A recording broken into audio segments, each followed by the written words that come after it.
Kita berdoa bersama. Ya Tuhan, kami sungguh rindu Tuhan yang tolong kami. Karena kami sungguh sadar Tuhan ketika kami hidup di tengah-tengah dunia ini dan ketika kami bersama di GKI BST di tempat ini dengan satu visi agar rupa Kristus semakin nyata dalam hidup kami. Agar the Jesus way menjadi the way that we choose. Tuhan, kami sungguh menyadari Tuhan, itu adalah sesuatu yang begitu sulit. Tapi kami percaya satu hal, dengan anugerah Tuhan, dengan kekuatan Tuhan, dengan roh-Mu, maka kami akan dimampukan. Karena itu Tuhan, hamba sungguh berdoa memohon Tuhan tolong setiap kami. Roh Kudus boleh tolong mengingatkan akan panggilan kami. Dan Roh Kudus boleh menolong memampukan kami untuk menjalani semuanya itu. Tuhan, hamba sungguh berdoa Tuhan memberkati kami. Hamba sungguh berdoa Tuhan yang boleh bersabda kepada kami pada saat ini. Dengar doa kami, dengar permohonan kami Tuhan. Hanya di dalam nama Tuhan Yesus kami berdoa. Amin. Selamat siang Bapak Ibu dan jemaat yang dikasihi dalam Tuhan Yesus Kristus. Selamat siang. Saudara, saya sungguh sangat berharap setiap kali kesempatan kita beribadah seperti ini menjadi sebuah ibadah yang terus mengingatkan setiap kita akan panggilan hidup kita. Saudara, saya tidak tahu saudara sudah berapa banyak tahun saudara beribadah, saudara menjadi seorang Kristen. Saudara, tapi apa artinya menjadi orang Kristen?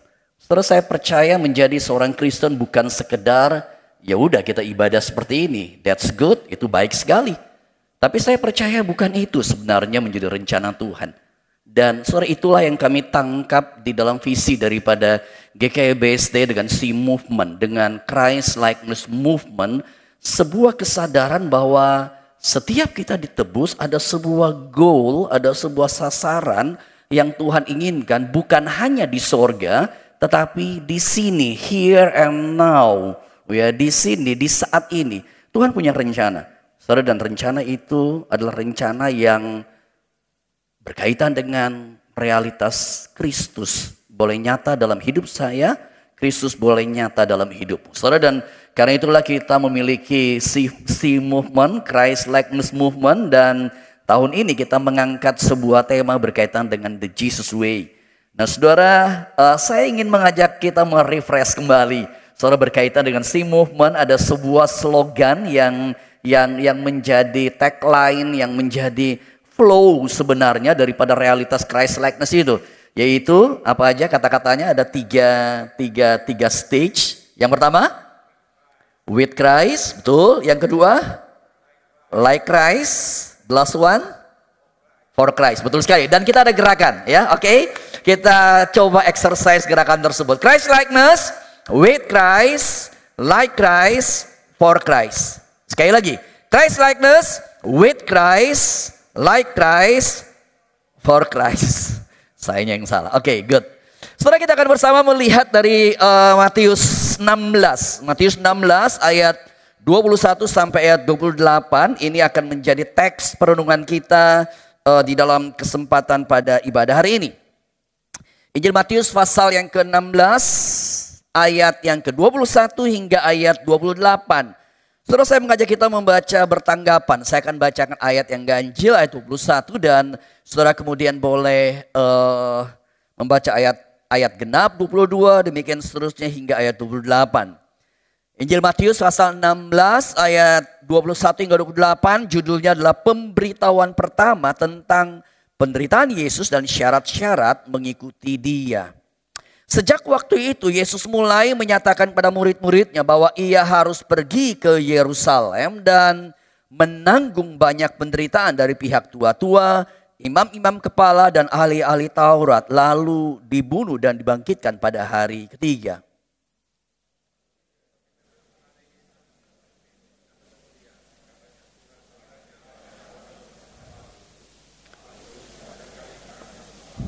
Maka Yesus berpaling dan berkata kepada Petrus, "Enyalah iblis, engkau suatu batu sandungan bagiku, sebab engkau bukan memikirkan apa yang dipikirkan Allah, melainkan apa yang dipikirkan manusia."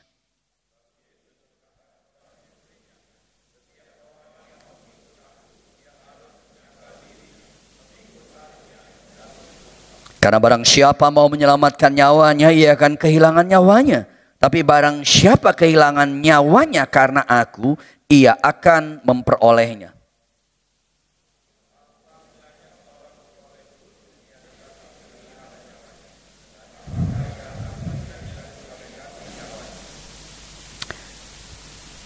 Sebab anak manusia akan datang dalam kemuliaan Bapanya diiringi malaikat-malaikatnya.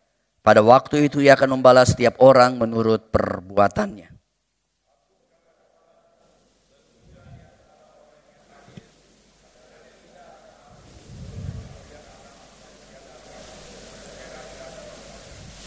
Saudara, ketika berbicara mengenai iman Kristen, saudara, saya tidak tahu agama-agama lain ya. Tetapi kalau kita bicara mengenai agama Kristen, saudara, maka kalau saudara ditanya, dapatkah saudara menyimpulkan realitas agama Kristen itu dalam satu atau dua kata? Ada di antara saudara yang dapat menyimpulkannya kekristenan? Apa itu? Saudara coba ngobrol kiri kananmu ya. Kalau saudara misalnya ditanya satu ketika oleh seseorang, kamu orang Kristen, coba deh simpulin kekristenan dalam satu dua kata. Kira-kira saudara bisa simpulkan dengan kata apa? Hidup kekal, oke.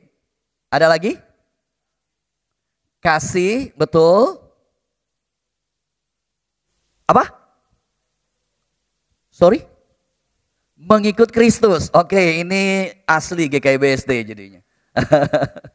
Saudara, beberapa kalimat atau apa yang menjadi respon saudara tentu saja itu menjadi bagian yang ada di dalam Alkitab. Tapi kalau misalnya kita bicara mengenai hidup kekal, agama lain bicara hidup kekal enggak? Oke. Kita bicara mengenai kasih, agama lain ada bicara mengenai kasih enggak? Oke. Ya. Saudara, sehingga pertanyaan tadi menjadi sebuah pertanyaan yang sebenarnya mengajak kita untuk mencoba harus merumuskan kalau kita bisa menyimpulkan kekristenan dalam satu dua kata apa saja? Saudara, tentu saja ada beragam kata-kata yang bisa kita pilih. Ada beragam kata-kata yang bisa kita pilih. Tetapi kalau saudara tanya pada saya satu dua kata, saudara mungkin saya akan pertama memilih bicara mengenai kekristenan, kita bicara mengenai Kristus. Christianity is Christ. Fokusnya ada pada Kristus. Ketika saudara memang tadi bicara mengenai kasih, ketika saudara bicara mengenai hidup kekal, itu berkaitan dengan Kristus tentu saja. Tetapi Kristus menjadi sentralnya. Atau mungkin kalau kemudian ditambah dengan sebuah kata yang lain dan kata yang sangat related dengan Kristus. Menurut saya kata itu adalah the cross, kata salib. Saudara, itulah sebabnya bukan simbol kekristenan adalah salib. Ketika saudara pakai salib, orang langsung tahu kira-kira saudara agama Kristen. Ya kan? Salib menjadi sebuah representasi. Dan itulah sebabnya misalnya ini adalah sekolah IPK dan kalau saudara perhatikan ada salib di situ. Salib menjadi sebuah ciri khas.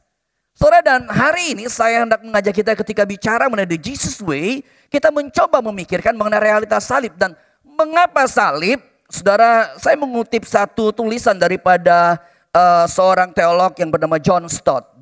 Dia berkata bahwa there is no Christianity without cross.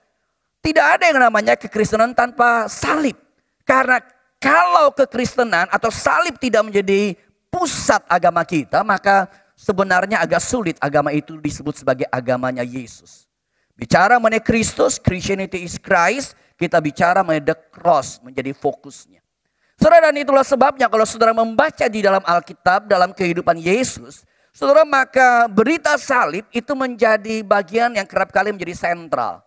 Bahkan tadi bacaan yang kita baca, Matius 16, adalah sebuah bagian yang di dalam judul yang LAI berikan, dan LAI berikan karena memiliki sebuah reason tentu saja, dan Alkitab versi bahasa Inggris pun kerap kali memberikan judul seperti itu, yaitu berbicara mengenai pemberitaan pertama mengenai salib. Saudara, dan kalau saudara membaca Alkitab, setidaknya saudara akan berjumpa ada tiga kali Yesus terus menerus berbicara secara spesifik. Secara clear. Jadi kalau kita melihat hal-hal yang lain, ada banyak hal Yesus merujuk pada salib. Tetapi ada 3 kali dalam beberapa catatan ayat ini, Yesus tegas berbicara mengenai salib. Apa yang akan dihadapi, apa yang akan dialami. Yesus bicara dengan begitu clear sekali. Salib menjadi fokusnya. Saudara, bahkan sebenarnya kalau kita membaca dalam Matius 16, menarik sekali sebenarnya. Ternyata Yesus itu berbicara mengenai realitas salib dalam ayat 24 bahwa salib itu menjadi part daripada panggilan kita. Saudara, ketika berbicara mengenai murid Kristus, apa artinya murid Kristus? Yesus berkata, engkau mau menjadi muridku? Maka Yesus berkata, datanglah, sangkalah dirimu, pikulah salib. Jadi ternyata di sini salib itu bukan hanya story-nya Yesus. Yesus hidupnya merujuk kepada salib. Tapi menarik sekali, salib itu juga menjadi story-nya setiap believers. Setiap orang percaya. Saudara, ketika bicara mengenai engkau dan saya mau menjadi murid Kristus, maka realitas salib menjadi realitas yang Yesus sudah clear berkata, engkau mau ikut aku, sangkal dirimu dan pikulah salib. Saudara, sehingga salib menjadi sebuah story yang bukan saja story Yesus, tapi salib juga menjadi story dari dirimu, diri saya sebagai orang percaya. Saudara, dan di dalam buku daripada John Stott tersebut, ya, kalau kita kemudian membaca The Cross of Christ, maka ada beragam pasal-pasal John Stott yang berbicara mengenai realitas salib itu bukan hanya menjadi inti daripada berita Injil. Salib itu bukan hanya inti daripada keselamatan, tapi ada dua pasal terakhir yang menurut saya sangat baik. Dia bicara mengenai realitas salib itu menjadi inti daripada kehidupan kekristenan. Saudara, dan ini yang saya hendak garis bawahi. Karena ketika bicara mengenai salib, kerap kali kita bicara apa? Itu salib Kristus. Yesus mati di situ. Yesus mati ganti kita. Saudara, satu sisi itu bagian yang benar sekali. Tapi itu masih half truth. Saya senang dengan statement half truth is not the truth. The real daripada truth adalah harus semuanya. Dan kita tidak hanya bicara mengenai Yesus yang disalibkan, tapi Yesus juga berbicara mengenai panggilan kita. Saudara, dan satu kutipan daripada John Stott, saya senang, dia berkata kalimat yang sangat singkat, the cross not only saves us. Salib itu tidak hanya menyelamatkan kita, tapi lebih daripada itu, the cross shapes our life. The cross itu, salib itu membentuk kita. Saudara, dan ini merupakan sebuah bagian yang menurut saya cukup banyak terhilang ketika kita bicara mengenai iman Kristen. Kita bicara salib yang menyelamatkan, kita bicara keselamatan yang pasti, kita bicara hidup kekal. Betul sekali.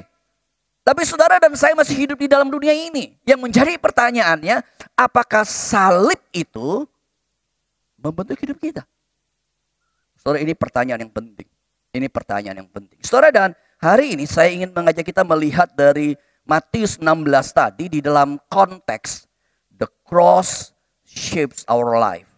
The cross shapes us. Membentuk kita. Membentuk kita.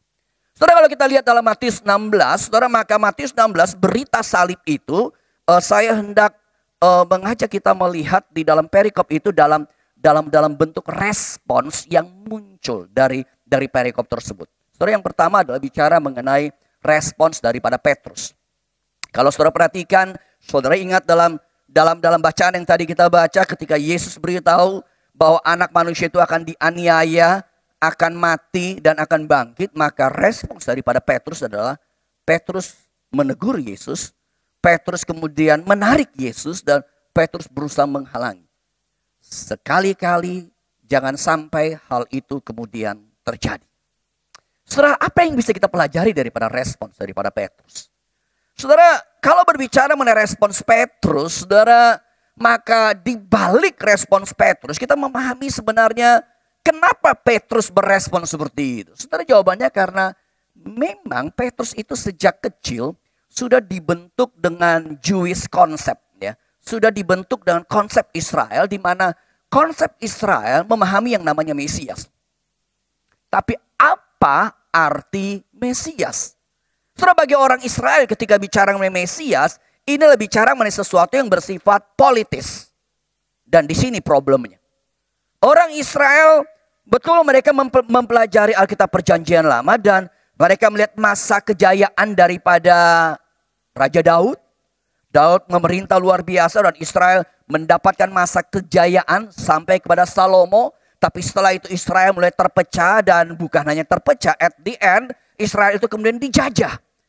Saudara, sehingga masa mereka dijajah, masa mereka dalam pembuangan, menjadi sebuah masa di mana mereka merindukan kembali apa yang dijanjikan Alkitab. Yaitu bicara mengenai apa? Keturunan Daud akan memerintah. Saudara, sehingga dalam konteks inilah ketika Yesus bicara mengenai dia akan disalibkan, respons Petrus adalah langsung menolak. Petrus berkata, no, sekali-kali jangan sampai terjadi. Saudara, hal di sini sebenarnya menurut saya, ketika saya kaitkan dengan the cross shapes our life, maka di dalam respons Petrus ini, Yesus atau realitas salib membentuk hidup kita. Hal yang pertama adalah berkaitan dengan sebuah konsep. Sebuah konsep. Semua kita sama seperti Petrus punya background masing-masing. Kita punya konsep masing-masing. Dan mengapa kita membaca Alkitab? Kenapa kita mendengarkan firman? Jawabannya sederhana adalah karena melalui firman itu akan membentuk kita kembali. Akan apa yang menjadi kehendak Allah? Akan apa yang menjadi inti daripada realitas salib? Akan apa menjadi arti daripada kedatangan Yesus? Yesus datang bukan memberikan janji Mesias politis, tapi sebuah keselamatan bagi jiwa kita. Nah saudara, kerap kali konsep yang keliru ini, kalau kita tidak benahi, kita jadi orang Kristen, tapi kita masih membawa konsep lama kita. Background masa lalu kita, background pendidikan kita, background culture kita, entah dari tradisi Chinese, dari tradisi Jawa, tradisi Batak barangkali. Kita punya beragam konsep. Nah kerap kali ketika kita datang menjadi orang Kristen, kita masih dipengaruhi konsep tersebut, berhadapan dengan realitas hidup, mungkin kita bisa kaget. Loh, kok ikut Tuhan kok begini? Kok ikut Tuhan kok begini? Dan disitulah kita mulai mungkin kecewa, kita mulai mempertanyakan Kristus dan sangat mungkin kita meninggalkan Kristus. Respon Petrus yang menegur, yang menarik, yang menghalangi, sangat mungkin menjadi respon orang percaya zaman ini. Kenapa? Karena kita punya konsep sendiri. Saudara, dan disinilah salib itu hendak membentuk kita. Saudara, sehingga di sini kita harus memiliki sebuah konsep yang terbuka, sebuah intellectual humility, kerendahan hati untuk datang kepada Tuhan. Oh iya ya, konsep saya mengenai suami istri keliru nih ternyata. Konsep Alkitab mesti begini, saya mau dibentuk. Atau konsep mengenai bisnis saya keliru. Konsep mengenai kelancaran hidup saya mungkin keliru. Dan saya suruh, oh iya ya, Tuhan maunya begini. Dan bukalah dirimu untuk kemudian dibentuk. Karena ketika engkau menjadi orang Kristen, tapi engkau masih hidup dalam konsepmu. Seperti Petrus, dia punya konsep daripada orang Yahudi. Maka yang terjadi adalah kita akan berespon tidak dengan tepat. Saudara, mengapa ada orang Kristen yang mungkin saudara tahu dari kecil atau sejak saudara remaja pemuda dengan dia rajin ke gereja luar biasa. Dia melayani luar biasa. Tapi ada satu waktu tertentu tiba-tiba, enggak, gue udah kecewa sama gereja. Gue tinggalin gereja.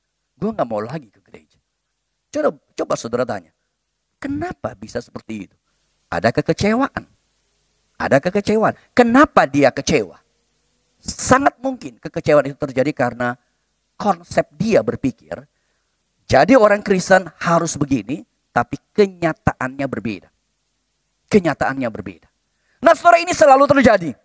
Ketika bicara mengenai the cross shapes our life, saudara, maka inilah yang harus terjadi dalam kehidupan kita. Konsep kita harus terus-menerus dibentuk dari waktu ke waktu. Dan saudara perhatikan ketika konsep itu semakin terbentuk, saudara akan memiliki the mind of Christ. Konsep Kristus. Ini yang kemudian terjadi. Nah kalau kemudian kita melihat respons Petrus, mengapa Petrus menarik, menegur dan menghalangi? Selain berkaitan dengan konsep, saudara, karena memang bicara mengenai salib. Ya, salib itu kan bicara mengenai sebuah fakta yang sebenarnya penuh penderitaan. Kalau saya tanya saudara pilih, mau pilih hidup lancar atau hidup susah? Hah? Mau pilih hidup lancar. Saudara mau pilih hidup sehat atau hidup penuh penderitaan? Hidup sehat. Saudara mau pilih mati enak atau mati disalib? Sama-sama mati sih, betul. Mau pilih yang mana? Mati salib atau matinya kalau bisa lagi makan bakmi, dipanggil Tuhan. Jadi mati diiringi bakmi, kira-kira begitu. Mau pilih yang mana? Sama-sama mati. Mau pilih yang mana? Mati susah? Saudara, salib identik dengan penderitaan. Salib identik dengan kesulitan. Bahkan salib bukan hanya penderitaan fisikal, tapi salib itu bicara mengenai sebuah kehinaan, sebuah humiliation. Nah saudara, menurut saya penderitaan fisik itu satu hal. Semua kita nggak mau hidup susah, kita nggak mau menderita. Tapi lebih daripada itu, penderitaan itu bukan hanya masalah fisikal, masalah nilai diri kita. Masalah ego diri kita. Kadang kalau saya tidak menderita, tapi lu melecehkan saya dengan kata-katamu itu. Saya nggak terima. Itu adalah humiliation. Sebuah kehinaan yang terjadi. Nah saudara, bicara salib. Salib bukan hanya penderitaan fisikal. Karena bagi orang Yahudi dikatakan terkutuklah mereka yang disalibkan. Mereka yang mati di kayu salib, maka keluarganya bagi mereka ini aib. Ini aib.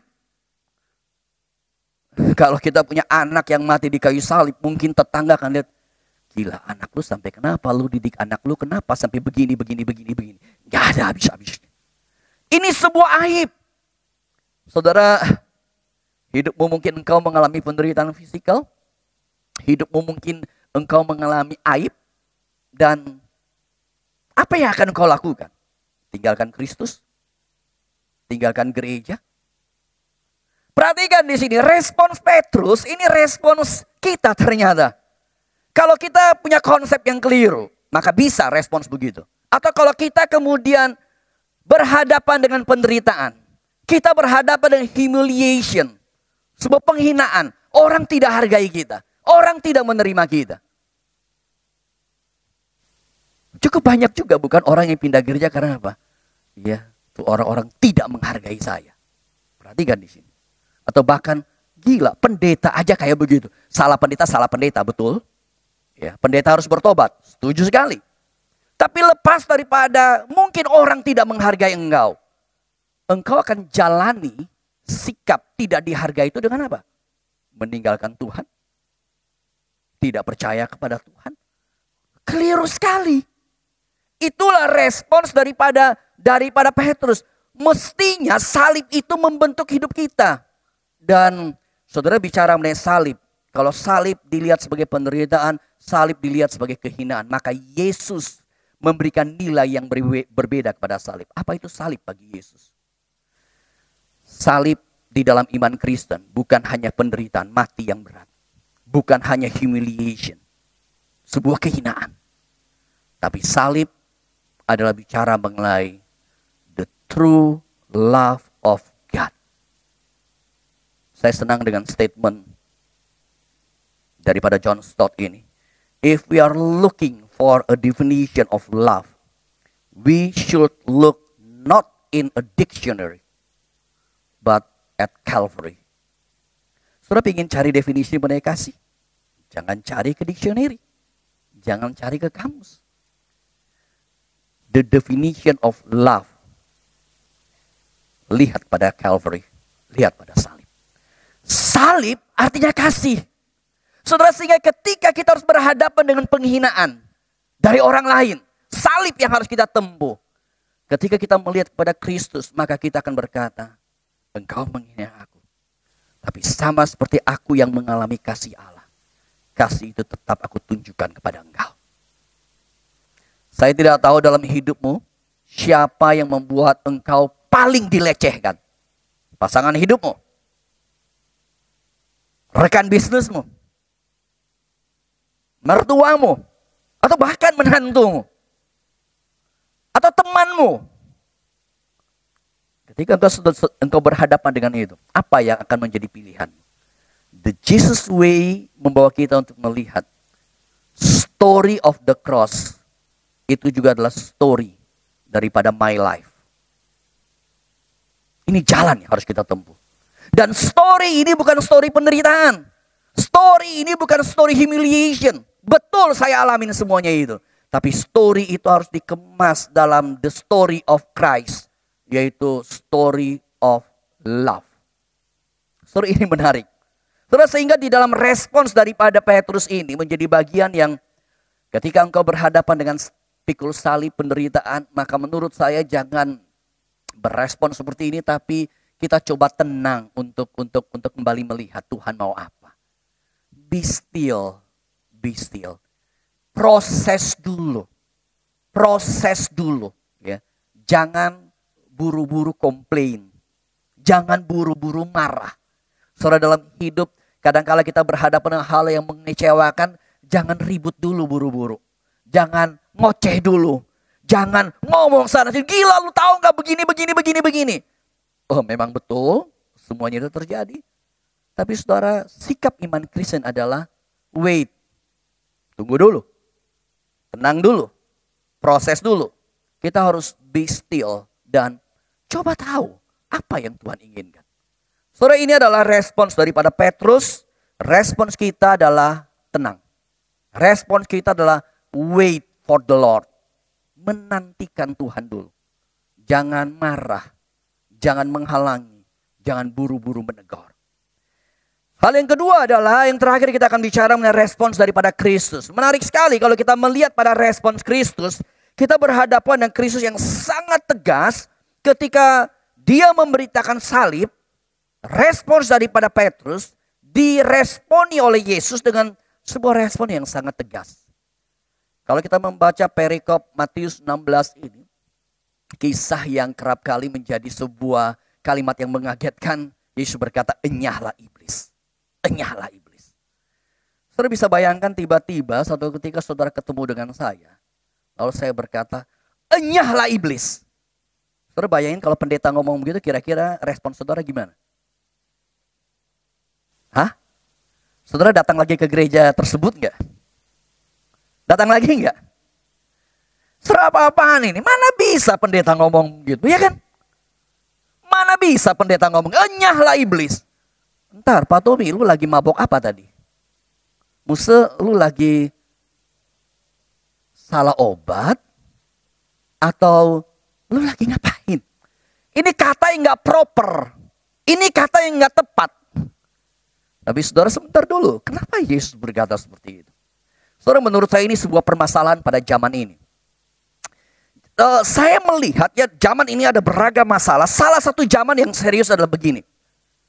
Di zaman ini kita berada pada beragam peristiwa, beragam masalah, beragam isu dosa, dan cukup banyak kita tuh sangat tolerable.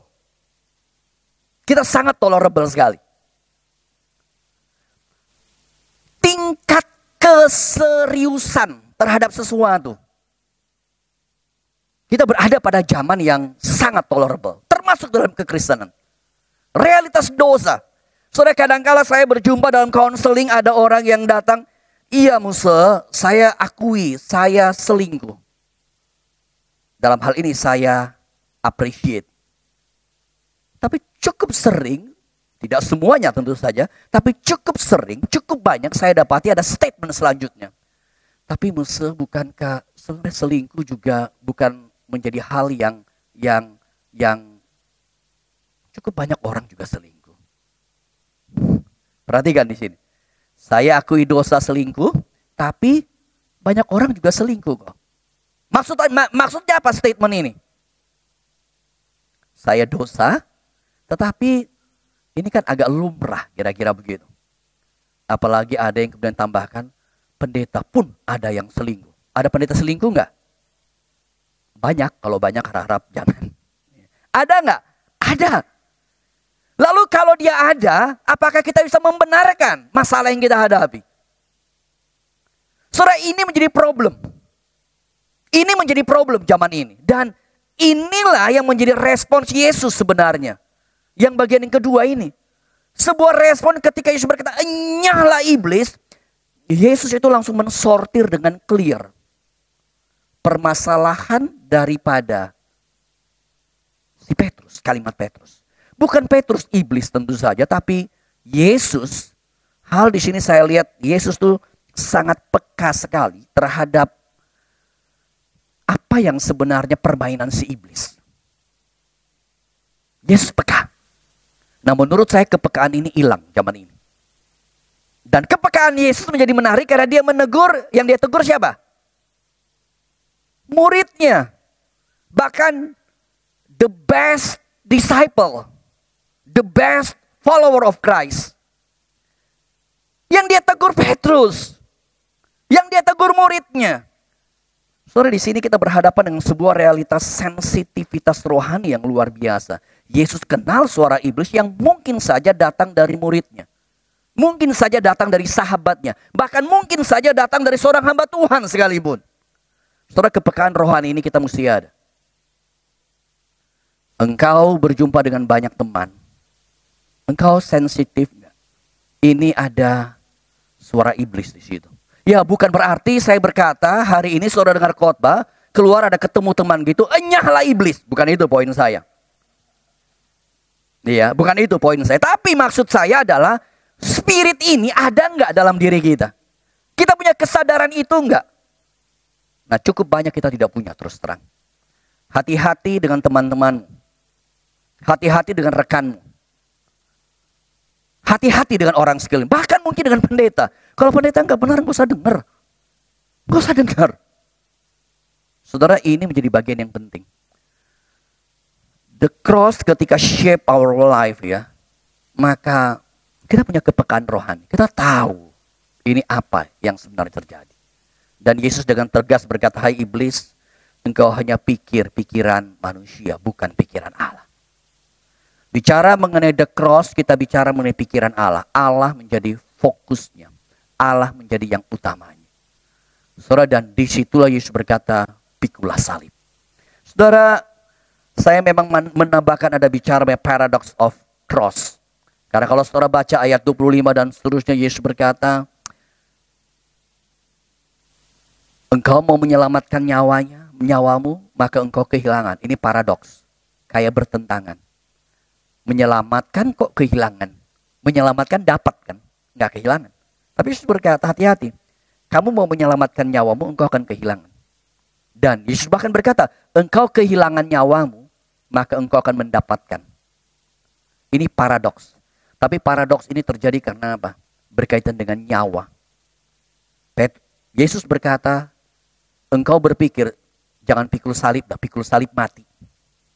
Nyawa hilang. Engkau menyelamatkan dirimu. Tapi Yesus berkata, aku berkata kepadamu, kalau engkau benar pikul salib dan engkau hilang nyawa, karena aku, bukan karena kebodohanmu, engkau hilang nyawamu, karena aku, maka engkau akan mendapatkan kembali. Mengapa? Karena Yesuslah pemberi kehidupan itu. At the end, seluruh hidup kita, suka atau tidak suka, kematian akan menjadi bagian hidup kita. Apapun itu. Dan Yesus cuma berkata, satu ketika kita akan berhadapan semuanya itu. Tapi hanya Yesus yang bisa memberikan hidup yang kekal. Saudara, ketika bicara mengenai salib, salib bukan hanya saves us, tapi salib shapes our life. Membentuk hidup kita. Membentuk hidup kita. Saudara, sehingga saya mengajak kita dalam latihan rohani. Yang pertama adalah, mari sepanjang bulan ini saudara ingat akan cinta Tuhan. Setiap kali melihat salib, engkau harus berkata, Tuhan, thank you. Karena Tuhan sudah menyelamatkan hidupku. Terima kasih Tuhan. Tapi ketika engkau melihat salib, saya ingin mendorong saudara, di telapak tanganmu, engkau goresin tanda salib. Sembari berkata, ini panggilanku. Aku mau hidupku hanya memikirkan pikiran Allah, bukan pikiran manusia. Aku mau hidupku hanya menyukakan engkau. Fokus kepada salib, itu menjadi segala-galanya. Saudara, inilah the Jesus way. Saudara, inilah perjalanan iman yang harus kita tempuh. Dan satu hal yang menurut saya bagian yang terindah adalah ketika kita menjalani semuanya itu. Kita menjalani karena Allah atau Yesus sudah disalibkan menggantikan saya lebih dahulu. Saudara, tadi di KU1 di BSD, saudara, saya selalu dalam ibadah itu saya mencoba untuk berinteraksi dengan baik setiap pujian, baik setiap pembacaan ayat, atau mungkin paduan suara. Jadi tidak hanya khotbah saya perhatiin baik-baik. Selalu puji-pujian saya nikmati, saya jalanin, saya ikutin. Karena saya percaya itu pun menjadi berkat-berkat Tuhan. Ibadah tadi pagi ada beberapa hal yang menjadi berkat saya. Tapi satu hal yang saya senang, yang sangat impresif banget berkat tersebut, adalah sebuah pujian yang sebenarnya dinaikkan oleh paduan suara. Ya, dinaikkan oleh paduan suara daripada Caleb. Ya. Caleb memang paduan suara orang tua yang memiliki keterbatasan, ya, dibanding dengan Sanctus 1, Sanctus 2, wah mereka suaranya excellent banget, begitu, luar biasa banget. Tapi paduan suara Caleb tadi ketika nyanyi dan saya berinteraksi dengan syair pujian mereka, saya pikir, wow, powerful banget, powerful banget. Suara pujian paduan suara tadi itu sebenarnya bersifat sebuah dialog. Jadi mereka nyanyi tapi isi pujian itu seperti sebuah dialog. Dialog antara kita orang percaya dengan Tuhan. Isi dialog mereka ada dua dalam pujian tadi. Dialog yang pertama adalah mereka bertanya, Tuhan, kasih-Mu itu seperti apa sih? Kasih-Mu itu sedalam apa sih? Dan di dalam pujian itu dikatakan, jawaban daripada Tuhan adalah, kasih-Ku sedalam aku membentangkan kedua tanganku di atas kayu salib. Salib adalah realitas dalamnya kasih Allah. Dalamnya kasih Allah. Jawaban Tuhan, kalau engkau tanya kasihku seperti apa? Seperti aku membentangkan tangan di atas kayu salib. Aku membuka tangan menyambut engkau. Tapi ada pertanyaan kedua yang menarik. Setelah pertanyaan pertama tadi, kemudian ditanya, tapi kenapa saya yang mendapatkan kasih itu?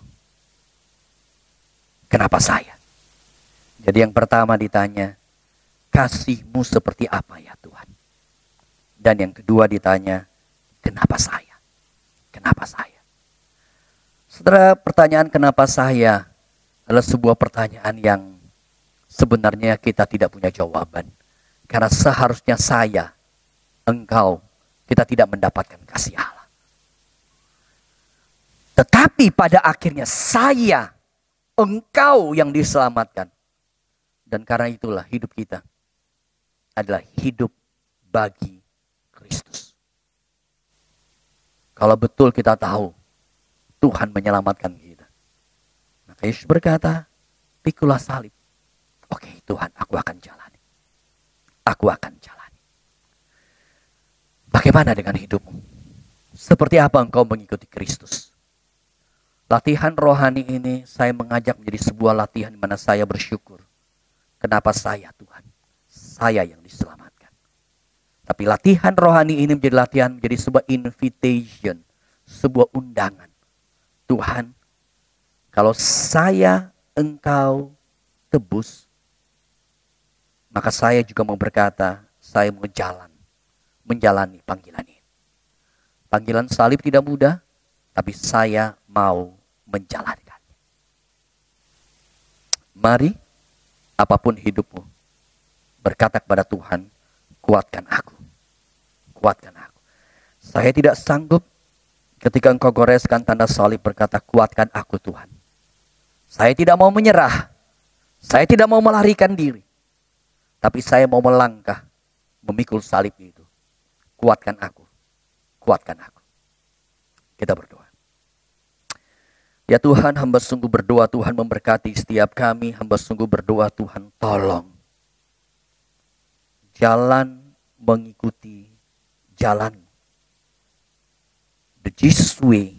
Salib yang harus kami tempuh adalah hal yang tidak mudah ya Tuhan. Tetapi kalau Tuhan sungguh mengasihi kami, kalau kami sungguh mengalami cinta-Mu, bagaimana mungkin kami tidak menjalani panggilan ini? Karena itu hamba sungguh berdoa Tuhan berkati, hamba berdoa Tuhan menyertai setiap jemaat-Mu, dengan anugerah Tuhan, dengan kekuatan Tuhan. kami dimampukan untuk menjalani panggilan ini. Berkatilah Tuhan. Terlebih saat ini kami juga akan menerima roti dan anggur. Tuhan memberkati. Tuhan memberkati roti dan anggur ini. Dengar doa kami Tuhan. Hanya di dalam nama Tuhan Yesus kami berdoa. Amin.